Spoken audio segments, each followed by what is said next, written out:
Hare Krishna. Thank you, Pawan Prabhuji. Thank you, all the dear devotees leading the chanting, joining the japa call. Start with Mangalacharan. Om Jnanatimirandasya Jnananjana Shalakaya Chakshurun Militam Yena Tasmai Shri Guruve Namaha. Namam Vishnupadaya Krishna Preshtaya Bhutale Srimate Bhaktivedanta Swaminati Namine Namaste Saraswati Deve Gauravani Pracharine Nirvishesha Shunyavadi Paschatadeshatarine जय श्री कृष्ण चैतन्य प्रभु नित्यानंद श्री अद्वैता गदाधर श्रीवासादि गौर भक्तवृंद हरे Krishna Krishna Krishna Hare Hare Hare Ram Ram Ram Hare Hare Hare Krishna. Okay, so we'll continue with our prayer of the week, continuing from Shri Bhajagovindam Stotram by Sripad Adi Shankaracharya. We try to recite these prayers through the week so that we can absorb our consciousness, even if you're able to understand one verse, one sentence out of this, and we can lock it in our hearts. I think that will be success of our lives, because these prayers, as we always say, are very, very potent. And as Mahatma Prabhu was saying, prayers lead us to God. Prayers open the doors of our heart, and it helps the mercy flow, because only through the mercy of Vaishnavas, pure devotees of the Lord, we can reach the Lord. So these prayers are composed by our acharyas, and when we sing, we seek their mercy, and through their mercy, the doors of our temple-like heart open, and then the mercy of the Lord flows. So let's continue. Anybody would like to sing? Singing verses 11 to 20. If not, then I'll sing and then we can read the translation. Okay, so let's continue. Bhaje Govindam,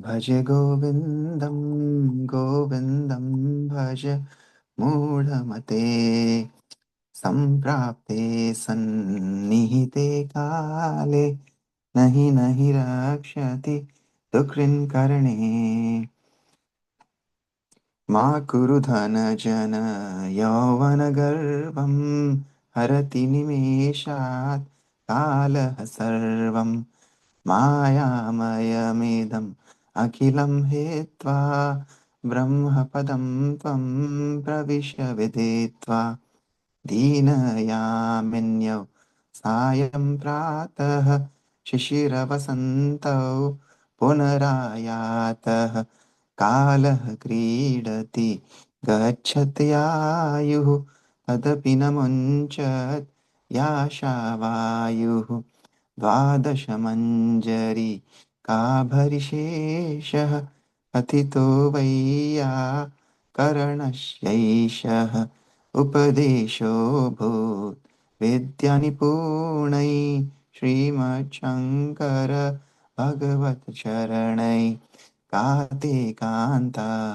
धनगतचिन्ता वातुलकिं तव नास्ति नियन्ता त्रिजगति सज्जनसंगतिरैका भवती भावर्ण पतरणिनौका जटिलो मण्डीलुञ्चितकेशः काषायाम्बर बहुकृतवेषः पश्यन्नपि च न पश्यति मूढः उदरनिमित्तं बहुकृतवेषः अङ्गं गलितं फलितं मुण्डं दशनविहीनं जातं तुण्डम् वृद्धो याति गृहीत्वा दण्डं तदपि न मुञ्चत् याशापिण्डम् अग्रे वहनि पृष्ठे भानु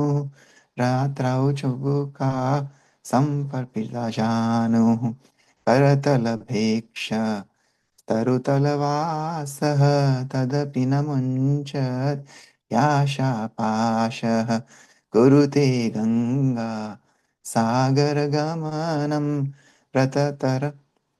व्रतपरिपालनमथवा दानम् ज्ञानविहीनः सर्वमतेन मुक्तिमवाप्नोति मुक्तिं न भजति जन्मशतेन सुरमन्दिरतरुमूलनिवासः शय्याभूतलमजिनं वासः सर्वपरिग्रह भोगत्यागः कस्य सुखमन करोति विरागः योगरतो वा भोगरतो वा सङ्गरतो वा सङ्गविहीनः यस्य भ्रमणि रमते चेत्तं नन्दति नन्दति नन्दत्येव भज गोविन्दं भज गोविन्दं गोविन्दं भज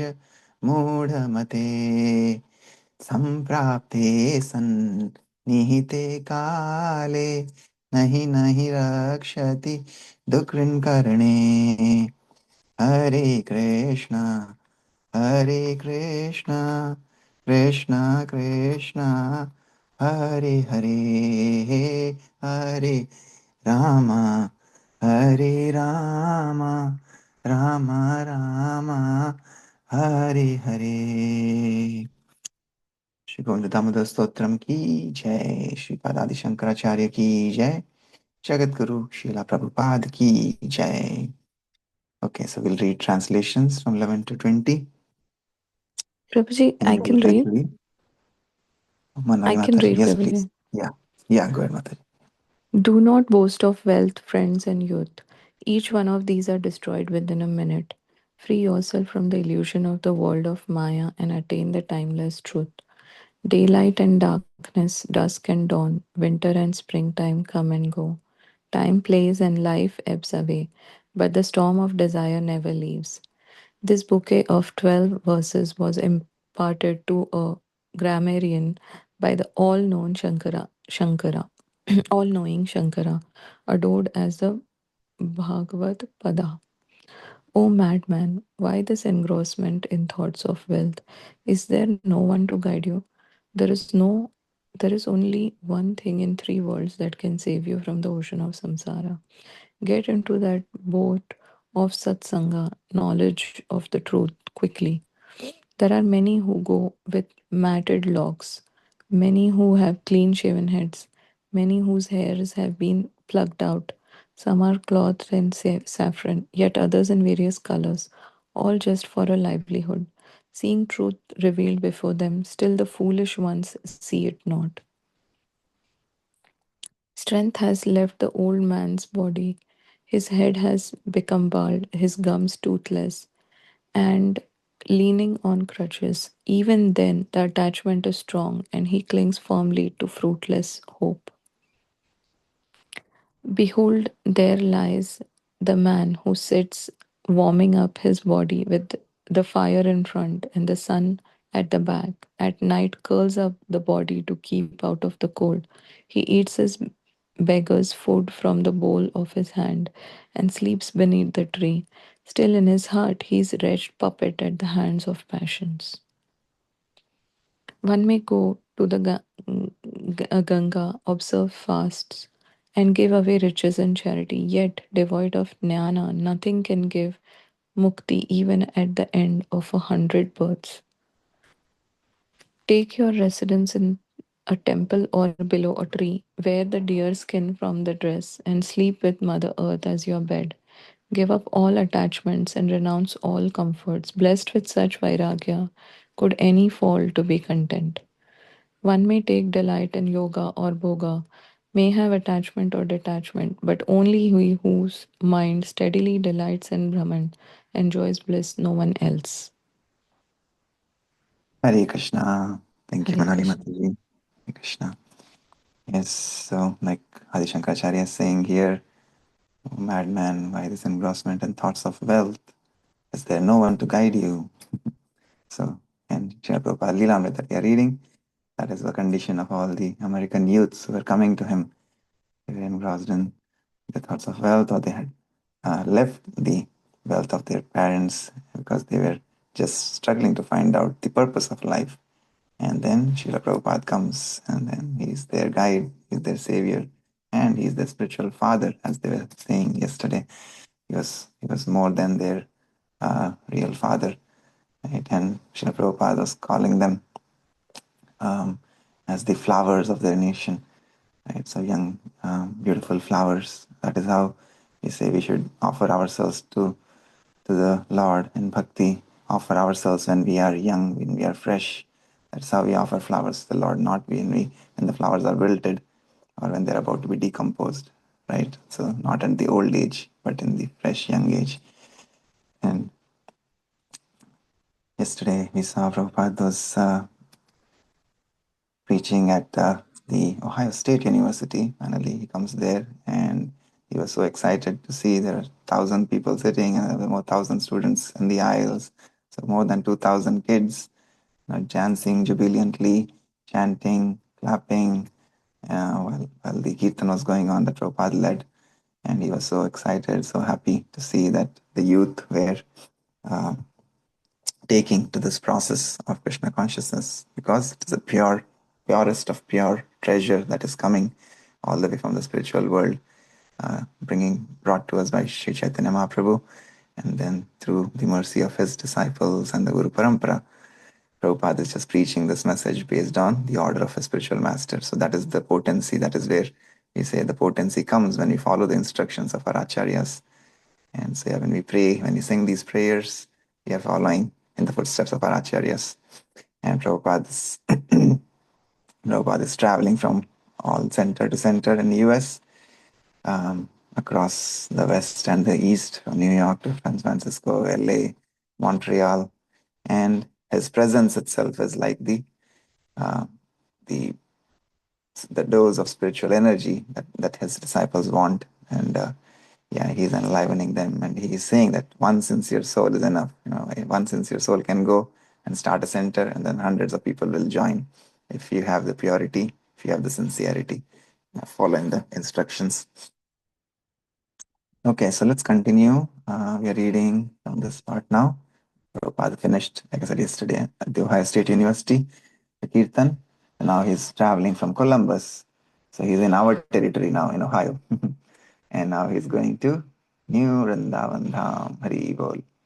Okay, so I will read. New Vrindavan, May 21, 1969.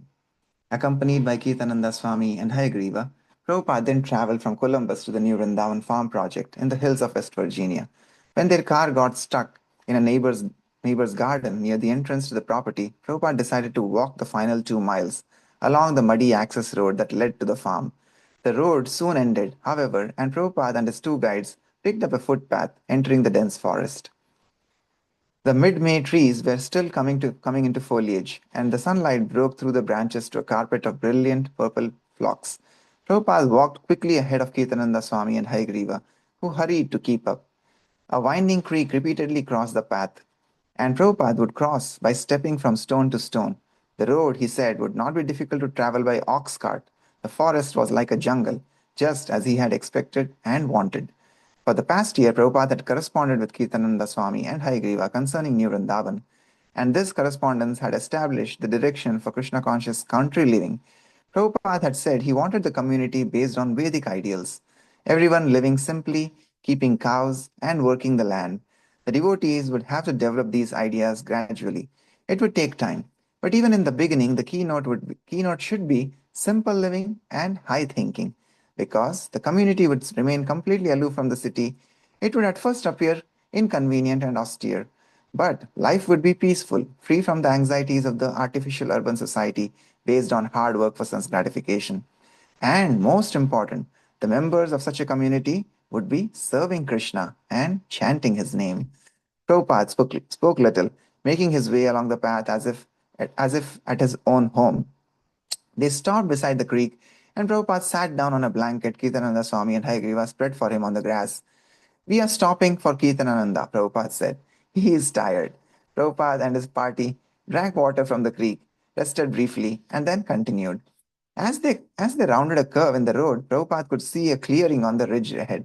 A small frame house and a barn stood at the lower end of the ridge. These two ancient structures, Hayagriva explained, were the only buildings on New Vrindavan's 120 acres. As no vehicles traveled here, the paths were overrun with high grass. A willow spread its branches close by the old house. The settlement was the picture of undisturbed primitive life. Prabhupada liked the simple life at New Vrindavan, and whatever simple thing the devotees offered him, he accepted with satisfaction. They served him freshly ground wheat cereal cooked in milk, and he said it was wonderful. When he saw the kitchen's dirt floor covered with cow dung, he approved, saying it was just like in an Indian village. Prabhupada also liked his room in the attic, directly above the temple room. He brought out the small Radha Krishna deities he had been traveling with for the last month and a half, and had his servant Devananda improvise an altar on a small table to one side of the room. Arranging his two trunks as a desk and placing a picture of his spiritual master on one of the trunks, Prabhupada immediately resumed his usual schedule. He would take his late morning massage sitting outside and then bathe with warm water in an improvised outdoor shower stall. Kirtananda Swami prepared Prabhupada's usual lunch of dal, rice, and chapatis, plus some local pokeweed. The previous summer, Kirtananda Swami and Hayagriva had picked and canned blackberries, which they now served Prabhupada as blackberry chutney. The chapatis were from freshly milled whole wheat, and everything was cooked over a wood fire. The best fuel for cooking, Prabhupada said, was cow dung. Wood was second, gas third, and electricity last. Prabhupada spent much of the day out of doors under a persimmon tree about 100 feet from the house. There he would sit and read at a low table one of the men had built. Often he would look up from his reading and gaze across the deep valley to the distant ridge, where the forest met the sky.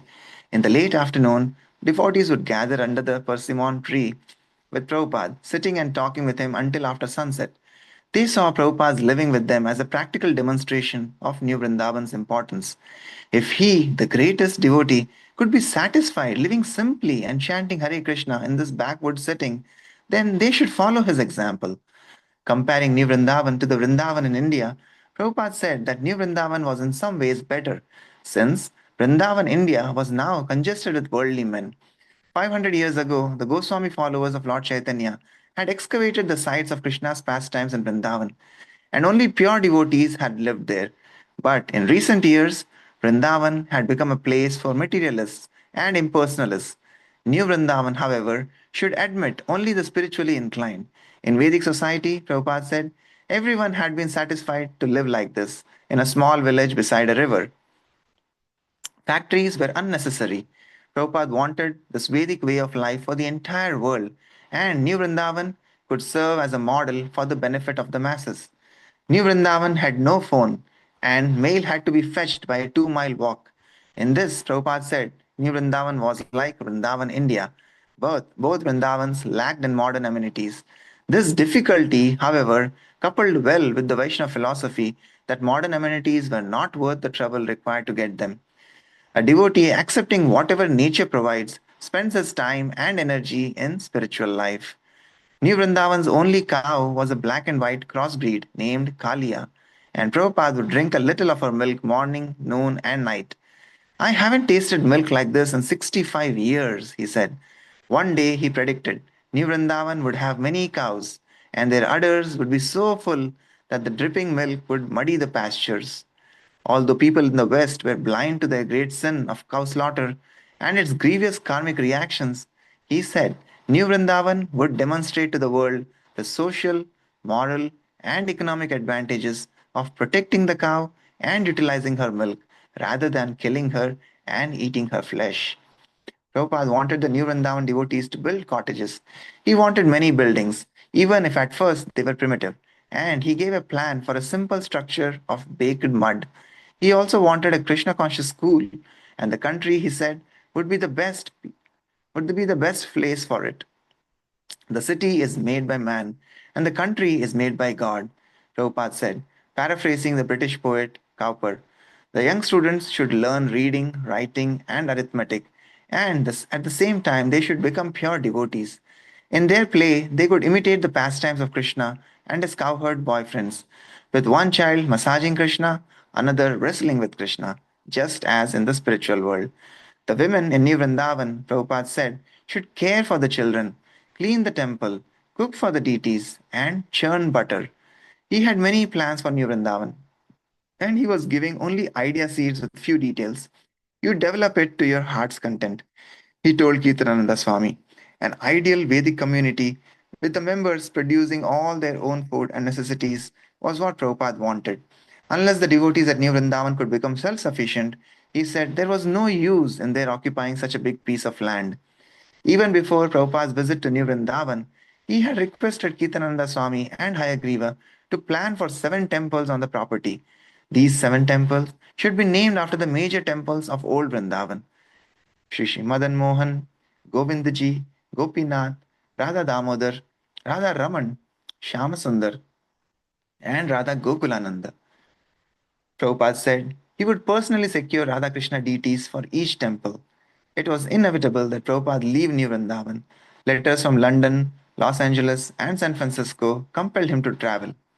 On the day of his departure, the New Vrindavan devotees teased him, saying he couldn't go. Hitananda Swami went so far as to say they would block his way on the road.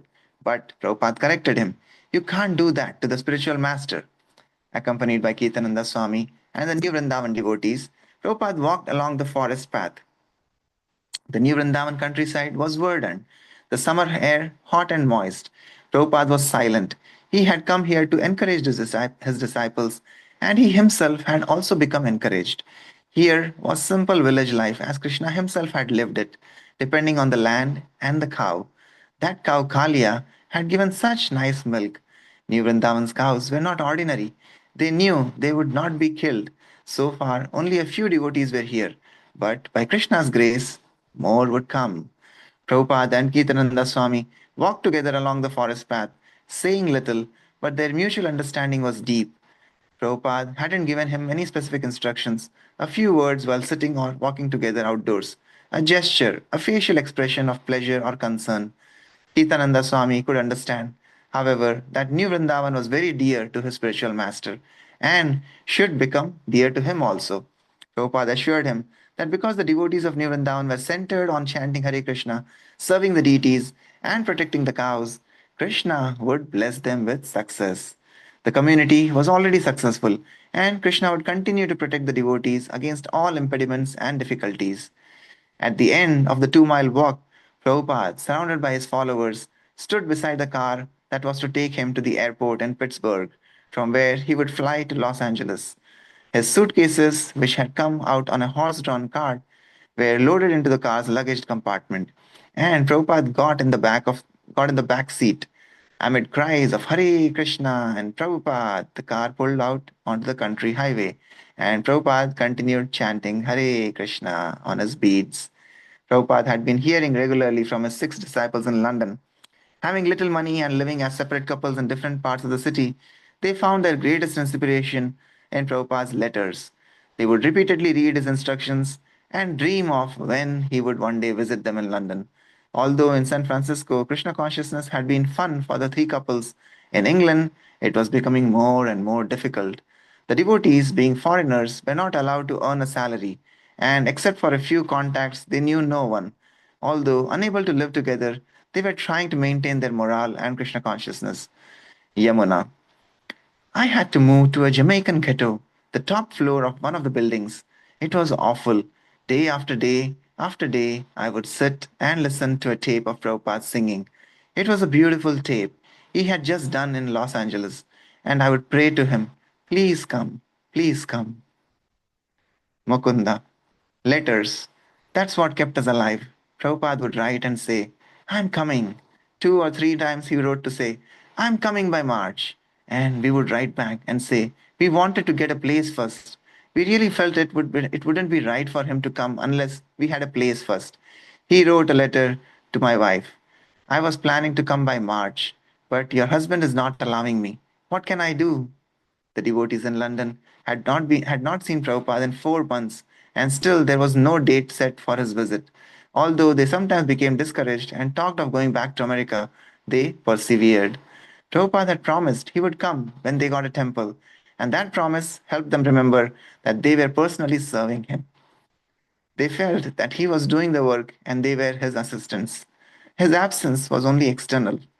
By his instructions, whether written, spoken, or remembered in the heart, he was always with them.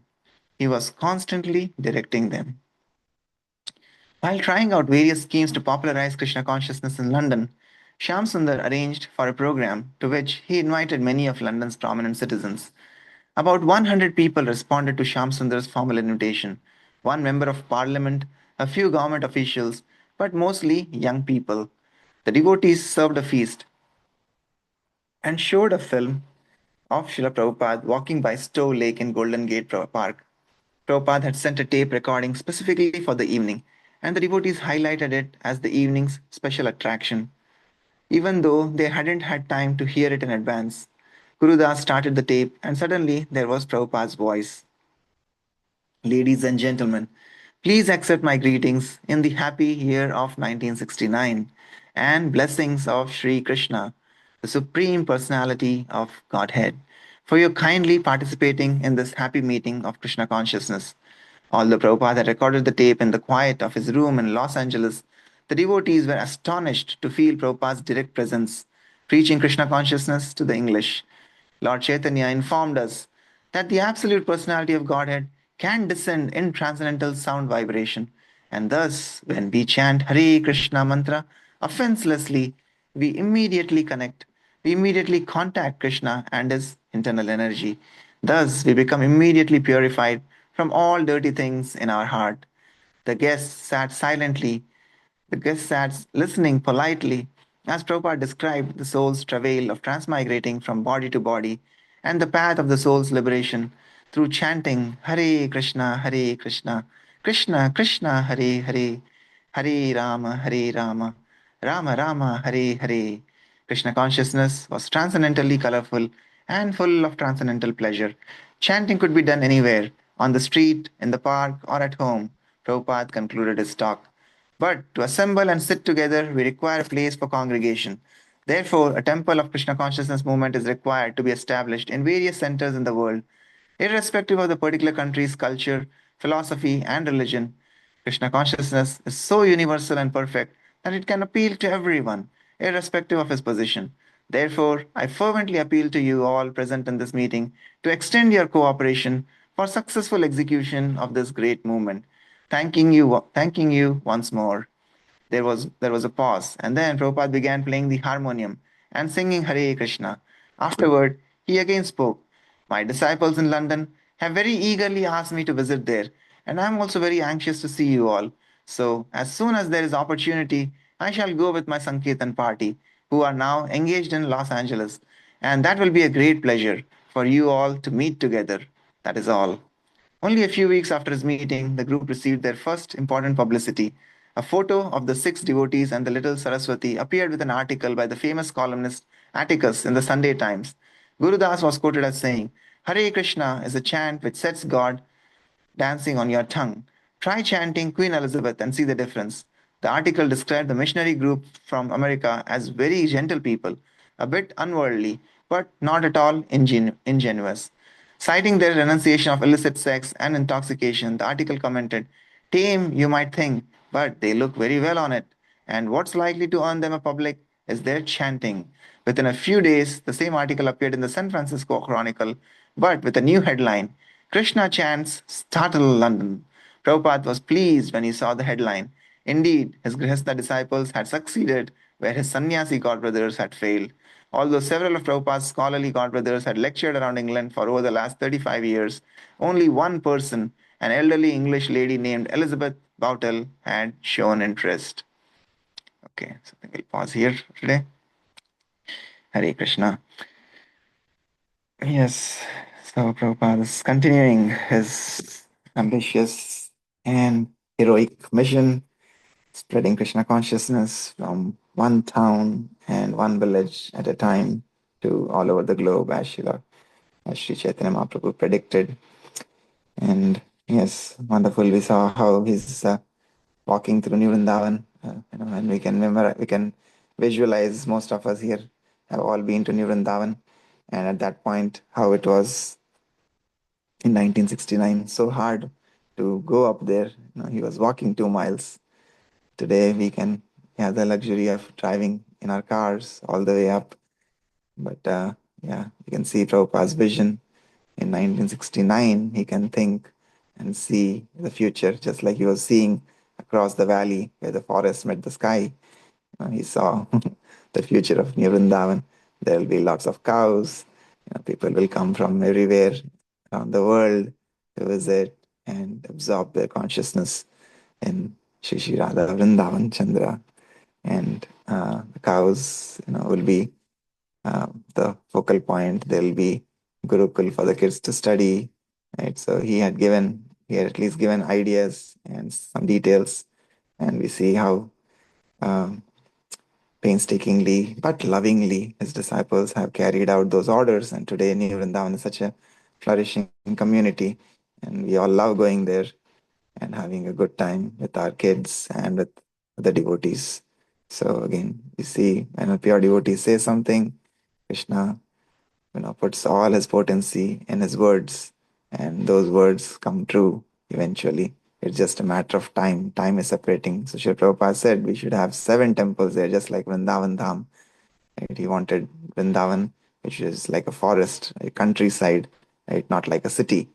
But now today, the Vrindavan in India has been so much commercialized. So Prabhupada wanted his vision for New Vrindavan was to be like the old Vrindavan of India and build those temples. And yeah, today so many. Of course, we have the main temple of Shri Shri Radha Vrindavan Chandra, and then now Radha Gopinath is coming up.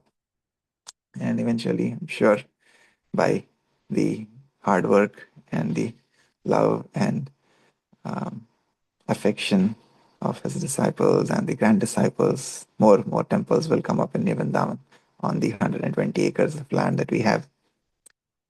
But yes, and now he's looking forward to his London disciples and what good news they have, and when he can visit London and establish Sri Sri Radha London Ishwar. So that is the deity in the Bhaktivedanta Manor in London today. So Prabhupada, uh, just like here, he started New Vrindavan and New Jagannath Puri, right, in US. So he established Sri Radha London Ishwar in London. So it's amazing, this whole journey as we are following Srila Prabhupada in this day or age of 1960s and 1970s. Hey, bol. Okay, so we'll continue tomorrow. Any other comments, reflections, anything that touched your heart from today's reading?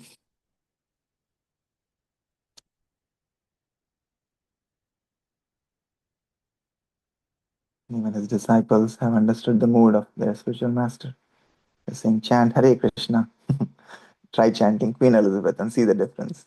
Or like Prabhupada used to say, if you chant Coca-Cola, Coca-Cola, Coca-Cola, you'll get fed up after a while. Right? But when you chant Hare Krishna, because the holy name of the Lord is not different from the Lord. So when you chant, the Lord personally comes and he dances on our tongue. And that is why we never feel tired. And the more and more you chant, the more and more you want to chant. That is what the mood was of our previous acharyas. Haridas Thakur, he would chant 192 rounds. So we chant only 16 rounds and we feel tired and we feel, at least I feel, right? So, but imagine 16 rounds takes us 2 hours.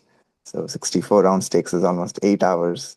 And 192 rounds is literally almost 24 hours. So where is the time to do anything else? There is no time to eat, sleep, drink, anything. And he used to chant 192 rounds.